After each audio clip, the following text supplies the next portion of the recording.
આજે આપણે ધોરણ 10માં ચેપ્ટર નંબર 2 બહુપદીઓ એનું ઉદાહરણ નંબર 1 છે જોવાના છે. એની અંદર કહે છે કે નીચે આકૃતિ 2.9માં આપેલ આલેખો જુઓ. એટલે કે નીચે આપણને અહીંયા 6 આલેખ આપ્યા છે એને જોવાના છે. પછી કહે છે કે પ્રત્યેક આલેખ બહુપદી p of x માટે y બરાબર p of x ના આલેખ છે.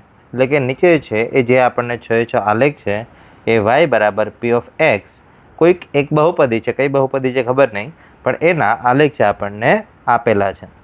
પછી એવું કહે છે કે પ્રત્યેક આલેખ માટે p of x ના શૂન્યોની સંખ્યા શોધો. એટલે કે દરેક બહુપદીના શૂન્યો કેટલા મળશે એ આપણે શોધવાનું છે. તો સૌથી પહેલા તો એ યાદ કરી લે કે ભાઈ આલેખ ઉપરથી શૂન્ય કેવી રીતે મળે. તો આલેખ ઉપરથી જ્યારે શૂન્ય શોધવાના થાય ત્યારે એક્સ અક્ષને ધ્યાનથી જોવાનું. આલેખ છે એ એક્સ અક્ષને જેટલી વખત અડતો હોય એટલા એના ઉકેલ મળશે. એ ધારો કે અહીંયા આ જે પહેલો આલેખ છે એની વાત કરીએ તો કે પહેલો આલેખ આવી રીતે દોરેલો છે. હવે એ આલેખ છે એક્સ અક્ષને કેટલી વાર અડ્યો તો કે અહીંયા એક જ વાર અડ્યો. તો હવે એના ઉકેલની સંખ્યા એટલે કે શૂન્યની સંખ્યા કેટલી થશે? 1 થશે. એટલે કે આપણે અહીંયા લખી નાખીએ કે ભાઈ દાખલા નંબર 1 એમાં શૂન્યોની સંખ્યા 1.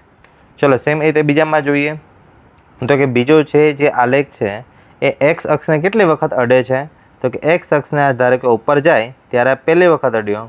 સેમ રીતે અહીંયા ઉપર જતો રહ્યો, પછી પાછો અહીંયા નીચે આવે ત્યારે પાછો બીજી વખત અડે છે. અહીંયા માત્ર એક્સ અક્ષને જ જોવાની છે, વાય અક્ષને જોવાની નથી. એટલે એક્સ અક્ષને 2 વખત અહીંયા અડે છે અથવા તો છેદે છે, એટલા માટે એની શૂન્યની સંખ્યા 2 થશે. એટલે કે દાખલા નંબર 2 એમાં શૂન્યોની સંખ્યા 2.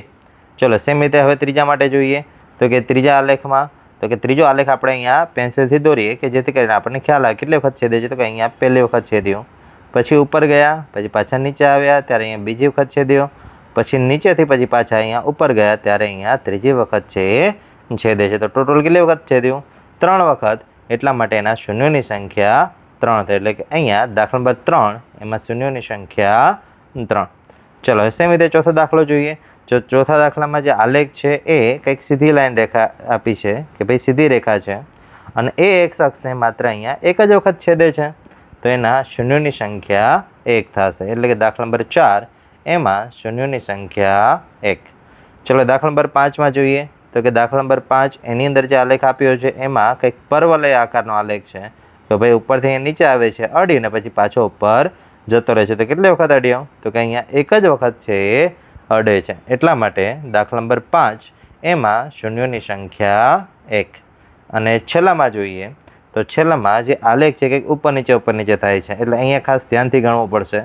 તો કે અહીંયા જ્યારે ઉપર ગયો ત્યારે આ એક વખત અડ્યો, પછી અહીંયા ઉપર ગઈ પછી પાછો નીચે આવ્યો ત્યારે અહીંયા બીજી વખત અડ્યો, પછી નીચે જઈ પછી પાછો ઉપર ગયો એટલે અહીંયા ત્રીજી વખત અડ્યો, અને ઉપર જઈને પછી પાછો અહીંયા નીચે પાછો આવ્યો એટલે અહીંયા ચોથી વખત છે એ અડ્યો. એટલે આવી રીતે એના જે શૂન્યોની સંખ્યા એ કેટલી મળી?